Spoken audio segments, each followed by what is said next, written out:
واقعات ہیں مسلمانوں، اندازہ فرمائیں۔ آپ نے کہا ٹھیک ہے میں 10 سال آپ کے باغ کی خدمت کروں گا۔ تاریخ میں لکھا ہے غوث اعظم کے والد محترم نے مسلسل 10 سال ہے آپ کے باغ کی خدمت کی ہے۔ جب 10 سال پورے ہو جاتے ہیں تو کہا کہ حضور میں نے آپ کے باغ کی خدمت 10 سال کی ہے، درختوں کی چھٹائی کی ہے، ان کو پانی دیا ہے، اس کی صفائی کی ہے، آپ میری خطا کو معاف کر دیا جائے۔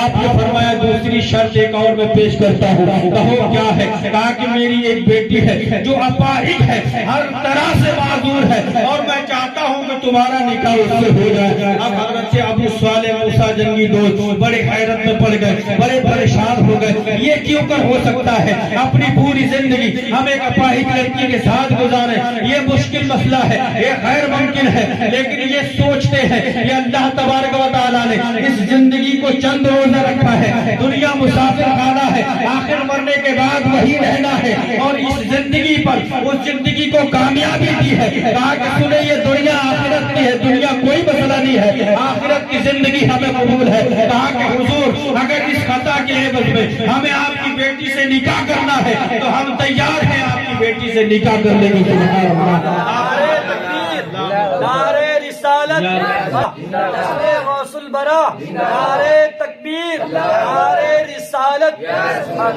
عرض کرتے ہیں کہ میں یقین کے ساتھ مان لوں گا آپ میں آخرت کی زندگی کو قبول کرتا ہوں۔ مسلمانوں جب آپ کا نکاح ہو گیا، دیکھا کہ قبر کے اندر جب داخل ہوئے تو ایک خوبصورت حسین و جمیل لڑکی قرآن کی تلاوت کر رہی، سبحان اللہ ماشاءاللہ۔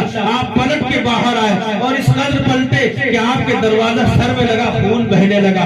آپ گئے حضرت عبداللہ سومعی کی بارگاہ میں، اور جانے کے بعد کہا کہ حضور آپ نے ایسا ایسا مسئلہ بتایا تھا، اس کے برخلاف ہے، اس کے برعکس ہے، آخر یہ کون لڑکی ہے؟ کہا کہ وہ تمہاری بیوی ہے، وہ تمہاری شریف حیات ہے، اور میری بیٹی اپاہج نہیں ہے بلکہ شریعت کی پابند ہے، اور اس میں خلاف شرع کوئی کام نہیں ہے۔ جب اتنی پرہیزگاری والد کے اندر ہے، جب اتنی پرہیزگاری باپ کے اندر ہے، ایسی شخصیتوں سے جو اولاد پیدا ہوتی ہے، دنیا اسے غوث اعظم کے نام سے جانتی ہے، دنیا اسے عبدالقادر کے نام سے جانا کرتی ہے۔ اے مسلمانوں سنو، غوث اعظم کی والدین کی جب آپ کس سے پڑھو، اور جب آپ دنیا میں تشریف لائے ہیں پہلے رمضان کو پیدا ہوئے، اور یہ کرامت پورے بغداد پورے شہر میں مشہور تھے کہ ایک سعادات میں ایسا بچہ پیدا ہوا ہے جو صبح سے لے کر شام تک رمضان کے مہینے میں دودھ نہیں پیتا ہے، جب آزاد ہوتی ہے اس کے بعد دودھ نوش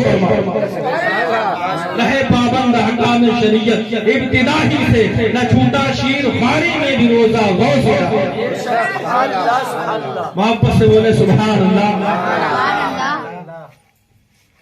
کہ ساری دنیا کو نیند آ گئی ہے، بولے سبحان اللہ۔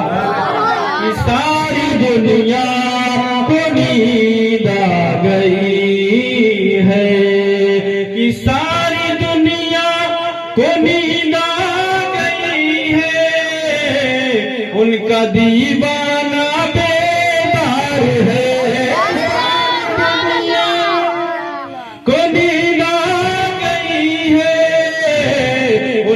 دیوانہ بیدار ہے، آپ ہی فیصلہ کیجئے گا، آپ ہی فیصلہ کیجئے گا کہ کون جنت کا حقدار ہے، آپ ہی فیصلہ کیجئے گا کہ کون جنت کا حقدار ہے، ساری دنیا کو نیند آ گئی ہے۔ درود پاک پر اللہم صلی علی سیدنا مولانا محمد وسلم، صلاۃ و سلام علیک یا رسول اللہ صلی اللہ تعالی علیہ وسلم۔ غوث اعظم کے چاہنے والے مسلمانوں، اللہ تبارک و تعالی نے غوث اعظم کو بڑی عظمت عطا فرمائی ہے، بڑی رفعت عطا فرمائی ہے۔ آئیے غوث اعظم کی شان میں ایک ایک آیت کو پیش کرنے کے بعد میں اپنی بات کو ختم کر لوں گا۔